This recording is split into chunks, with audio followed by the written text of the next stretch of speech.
All right, so again, I'm going to be showing you how to use Shotcut to edit some video, and we're also going to be looking at GIMP for making the title card as a part of that workflow process. So let's go ahead and get OBS out of the way and start off with first things first.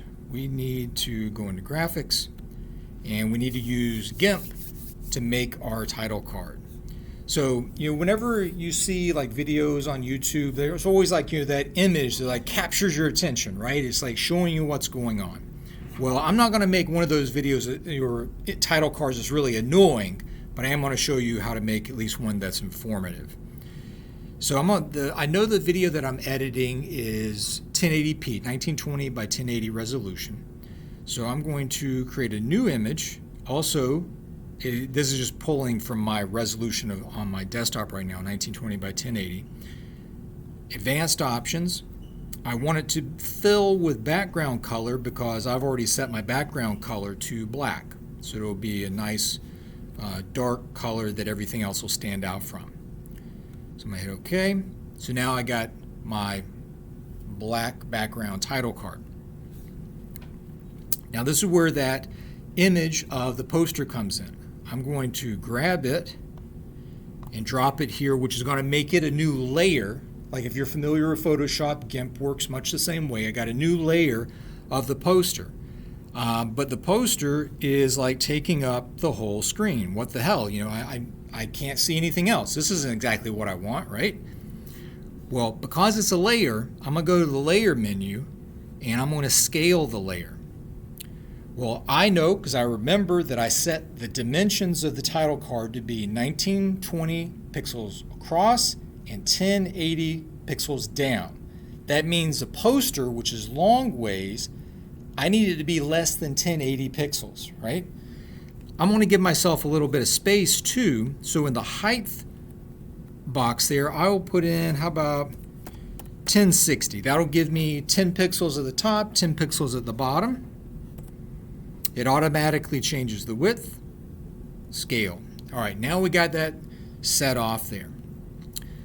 I'm going to go grab the moving tool and let's slide this guy over to the left a little bit.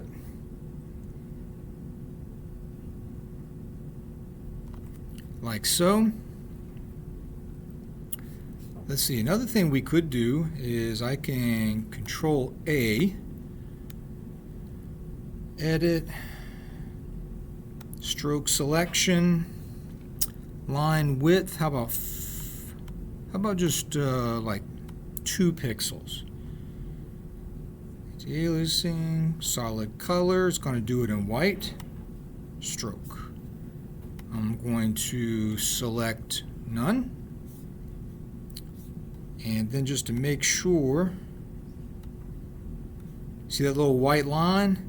So I have a line basically all the way around the poster just to kind of set it off a little bit from that black background. Not too much. Now let me go ahead and zoom back out. Now I want to put some text on here.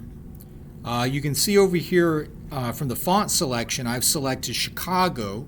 Chicago was the default font for Mac OS back in the day, Apple's Macintosh operating system. So it has kind of a technical, futuristic kind of look to it.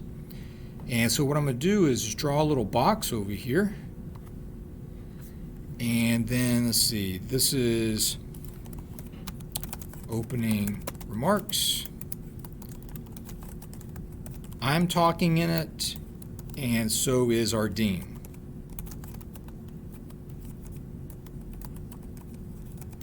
Make sure you spell people's names correctly.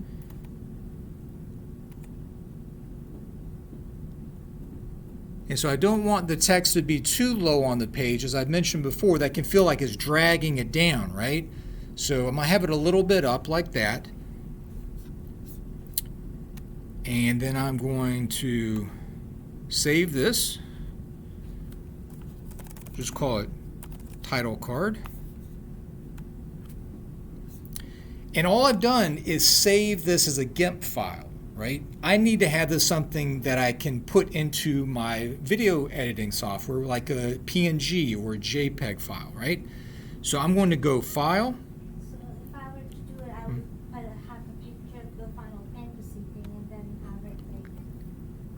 There you go. So let's see. I'm just going to call it title card. I'm going to put it on my desktop so I can get to it easily. All right, there we go. And I'm just going to minimize this. So you see that my title card's over here on the left now. So now we're going to actually work on the video. So we're going to go into Shotcut. And when Shotcut opens, it asks you to give this a project name here in the middle. So I'm just going to call this Symposium Opening Remarks. All right, now to work with video and images in Shotcut, we need to add it over here in what's called the playlist. You see this tab down here at the bottom? I click playlist, and that's what gives me access to that. I'm just going to move this down. I'm going to select that title card and that video. If I can select things right. There we go. And just drag them into the playlist.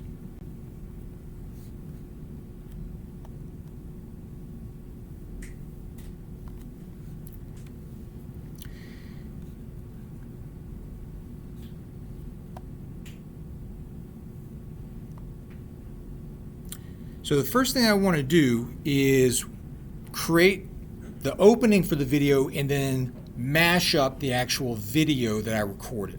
So the title card is the first thing that we need to work with. And so I just drag it down here into the timeline. And you can see this area at the bottom is the timeline for the video that you're going to be making. Now, I'm not going to show you the more complicated things you can do, which is you can like have layers of video like stacked on top of one another. You can have stacks of audio. I mean, this is a very powerful software, but in the simple way we're using it, it is very straightforward and easy to use. Now, after I've dragged this down here, I can see that it made it actually 5 seconds, that's great. It's basically going to show, if I hit play right here, it shows the title card for 5 seconds before it begins the next thing, which will be the video I recorded. But now if you want to make this longer or shorter, I can put my mouse here in the timeline right at the end of the title card, and I can make it longer, and you can see that it shows me how many seconds it is. Like it's 11.42. All right, now it's like 12 seconds, or I can make it shorter. If I want to make it like, 4 seconds, I do like that. But I think 5 seconds is good for me. So just drag this back, and you just get it as approximately as close as you can get it. Now, one thing though before I pop in the video that I recorded is let me show you a filter. Filters are things that we can do to edit the image or the sound. In this case, there's no sound yet. This is just a picture being shown on the screen. But when it goes from that title card picture to the video that I shot, I want there to be a transition. I don't want it to snap in place. It's jarring, right? So I'm going to add a fade out on the video. So if I put my cursor in the timeline at the beginning and hit play, we can watch it fade out, right? So that way it disappears, and then we're going to have the next thing show up. So I go back to playlist, and I'm going to grab the video, drag it to the timeline, and put it right up against the title card. Now, the thing about shooting video is you're probably going to wind up with a bunch of stuff you don't need at the start. And so I'm going to be looking at this to find where I can cut some of this out. See, I see people talking, walking around. There I am. So I'm getting close, walking off.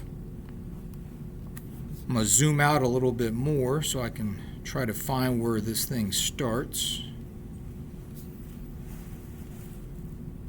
That looks like me talking, talking, talking, not talking. So somewhere in here.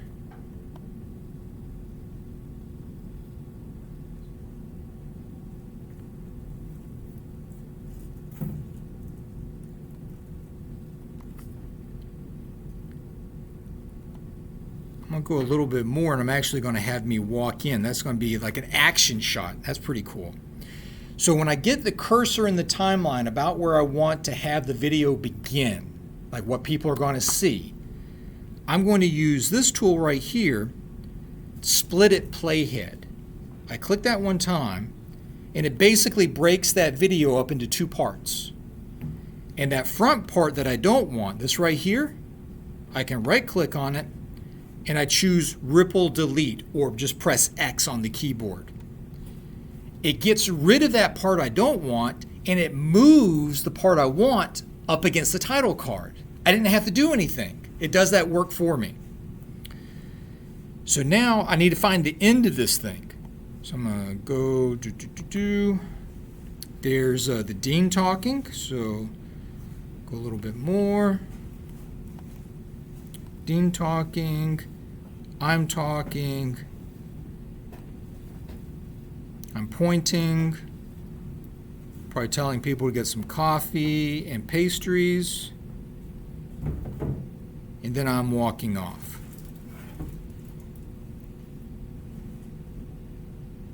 There we go. So I'm going to split at the playhead again. I'm going to right-click on this stuff at the back I don't want, Ripple Delete. All right, now I have basically title card followed by the movie, the video that I want people to see. It's not polished yet, right? We need to add some filters to this video segment. We can do things not just fade in and fade out. We can also alter the color. We can improve the audio. All these things we can do with filters. So let's do that. So you can see the little red around the video, right? At the bottom in the timeline. That means I've selected the video. It's only that part is going to have these filters applied to it. It's not going to affect the title card at the beginning. And if I had more video at the back end, it won't affect that stuff. It's only going to do what's in the red here. So I'm going to go into filters, and you can see there's no filters right now for that video segment. I hit plus. And the first thing I want to do is fade in the video, so I'm going to select that. What that does is after it blacks out the title card, it'll begin appearing from black into the video. So let's go see what that looks like.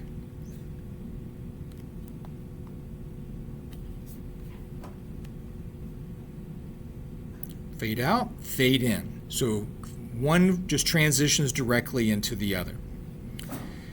Now at the end of the video, we should have it fade out. That'll be like the outro, the close. So fade out video. So at the very end,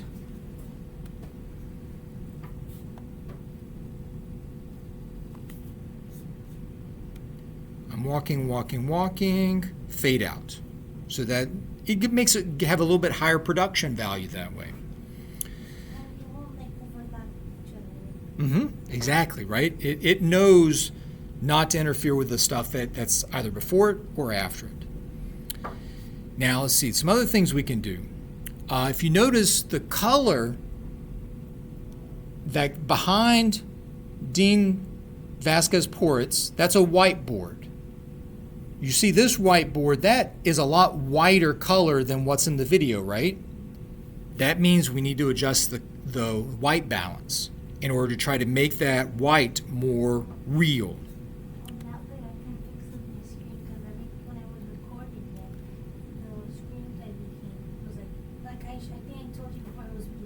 Right. Right, and with this, you're going to have some tools to adjust for that. Because most of the color in this looks okay to me, all we need to do is adjust the white balance. But just to show you, if you click on the video tab here in filters, there's a lot of different controls you have for color grading, Let's see, I think there's, you can also do, where's brightness, contrast? Oh, there's contrast here. Glow, gradient, you don't need that. You can change colors. You can adjust the levels, so that means like brights you can pull down, dark colors you can boost up to make them a little brighter. Noise, you can also do effects like old film, like you can make like video you record to your phone look like an old-timey video. You can do kind of neat things like that that's fun to do.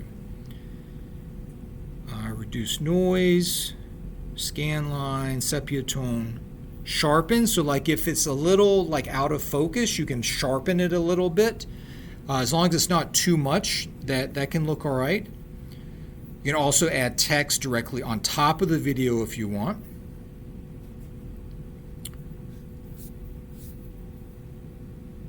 Oh, brightness was right there. I scrolled right past it.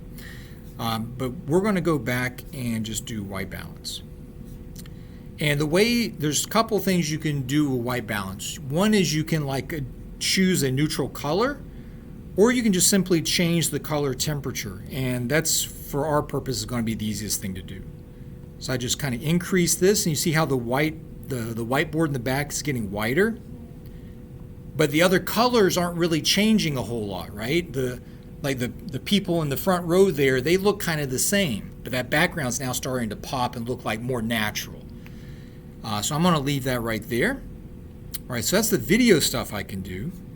But now we can also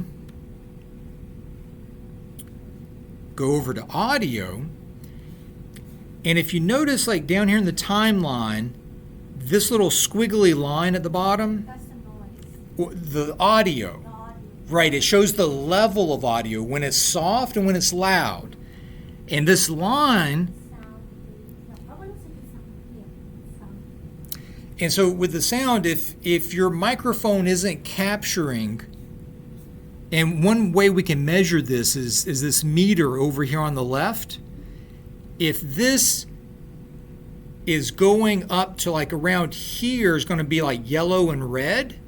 We don't want it to be going over that all the time. That means it's really loud. It's not only really loud, but it can cause the sound to kind of like bottom out. So it's like we just hear like noise, loud noise.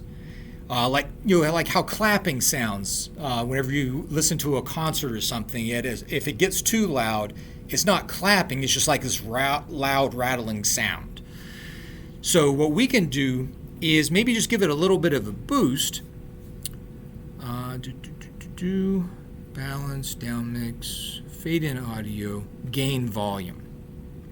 And what this does is increase the decibel level, this here.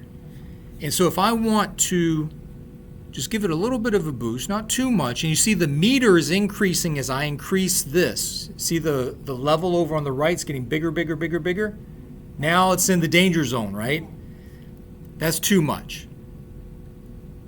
I think I'm just going to increase it by like 5 decibels. That's actually a lot.